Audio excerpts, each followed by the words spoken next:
What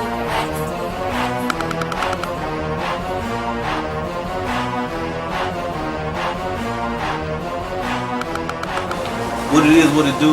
It's Shake 9169, Sophisticated Hyper Show. I'm here with Brother Latif Shabazz. Introduce yourself, bro. My name is Latif Shabazz, and I'm the grandson, namesake, and first male heir of a great Muslim revolutionary leader by the name of Al-Hajj Malik Al-Shabazz, or more widely known to the masses as Malcolm X.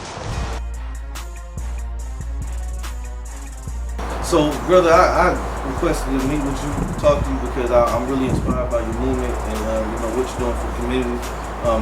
Coming out at your age, talking about some of the social issues that your grandfather expressed to us, and doing it in a modern type of way, being that you're a youth, and as we know, there was the path of getting here was actually similar to your grandfather. Well, we often find ourselves in situations where we wish that we could turn back the hands of time, or to go back and do things differently. Though time travel isn't a reality, so the only remedy is to be as conscious as possible in the present in order to successfully navigate into the future.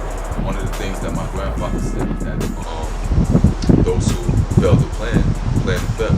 Me growing up, I've been subjected and under the authority of various group homes, residential treatment centers, juvenile detention, all of which prepared me for prison.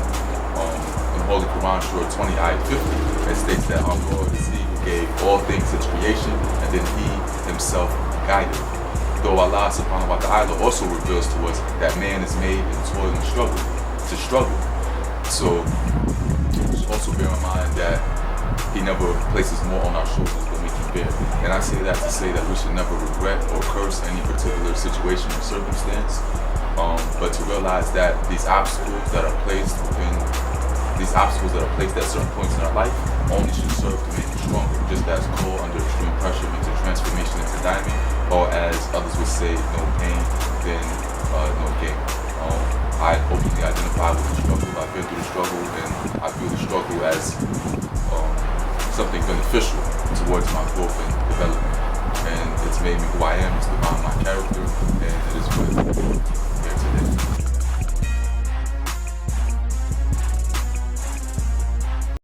You made a decision to kind of speak out and be an educator.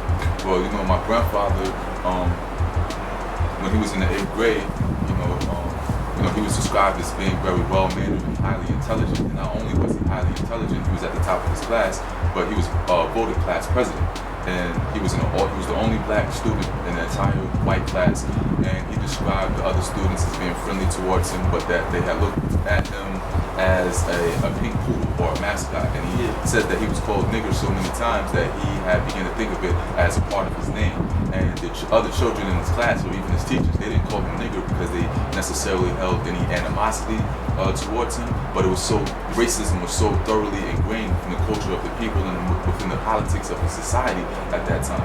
But after one of his classes, his teacher told him, pulled him to the side and asked him if he had put any thought into what career he wanted to take up when he got older. My grandfather said that he wanted to be a lawyer, and the teacher told him, the teacher didn't necessarily dislike him. He probably, liked him. He was one of his favorite students. But his teacher told him, he said, Malcolm, you need to be more realistic, and being a lawyer is not a realistic career option for a nigger. He said, why don't you think about working with your hands? Jesus worked with his hands. Your father worked with his hands. Think about being a carpenter. So it discouraged my grandfather, and my grandfather ended up dropping out of school right there in the 8th grade, which is interesting because he would go on to speak at universities such as Princeton, Harvard, Yale, Oxford, all over the world, Ivy League universities. He would engage in debates, and he would give lectures at these schools when he himself had never even went to high school. But when he dropped out of the 8th grade, he began to run in the streets, and he was known in Harlem as Detroit Red. And at this point of his life, he was running numbers, which is an illegal lottery. He was smoking weed. He was sniffing cocaine and heroin. He was selling it as well. And he eventually ended up in prison. When he was in prison, the other inmates considered him to be so discourageable that they labeled him Satan. In an environment where you have rapists, you have drug dealers, you have gangsters, they called him Satan. So this should give you an idea of where his mind state was at that time. I mention these things because no matter what we go through in life, like I said before, we should never regret or curse these particular circumstances, because these obstacles only serve to make us stronger. When my grandfather was in the 8th grade, if his teacher would have told him, yeah, Malcolm, you can be all you can be whatever you put your mind to.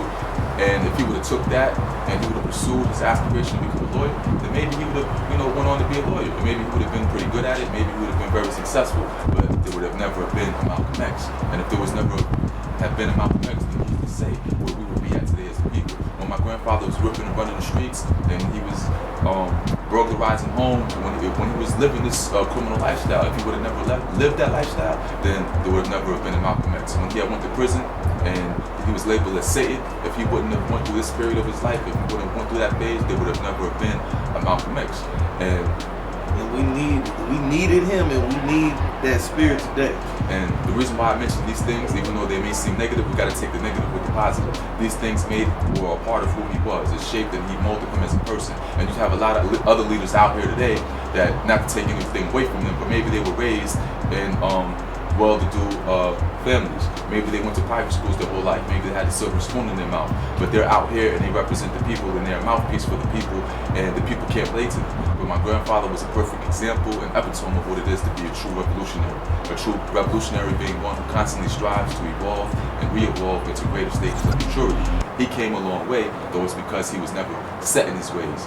Nor was he unwilling to admit his previous mistakes or errors, nor was he unwilling to openly identify, address, and work on correcting his own personal flaws. A person who had lived a criminal lifestyle could look to him and say, he's been in my shoes where I am at today, and look at where he is now. Somebody who did drugs or sold drugs or pimp, they could look at my grandfather and say, he's been in my shoes, and look at where Let me ask you this now, as a speaker and as coming out as an educator, also, do you take in all of these as an example, or are you advancing upon that same epitome of self-improvement and becoming constantly better?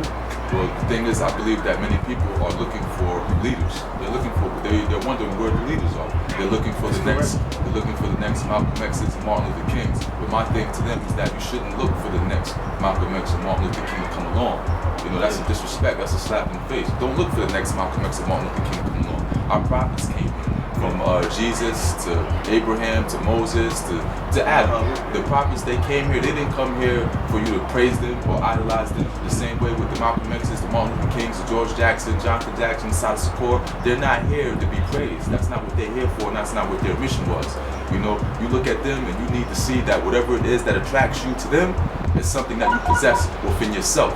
They are a mirror image. And what people need to do is realize that they possess the potential of these great men within themselves and act upon that, to emulate these men, not to praise these men. Exactly. My name is Latif Shabazz, and revolutionary love, loyalty, and solidarity.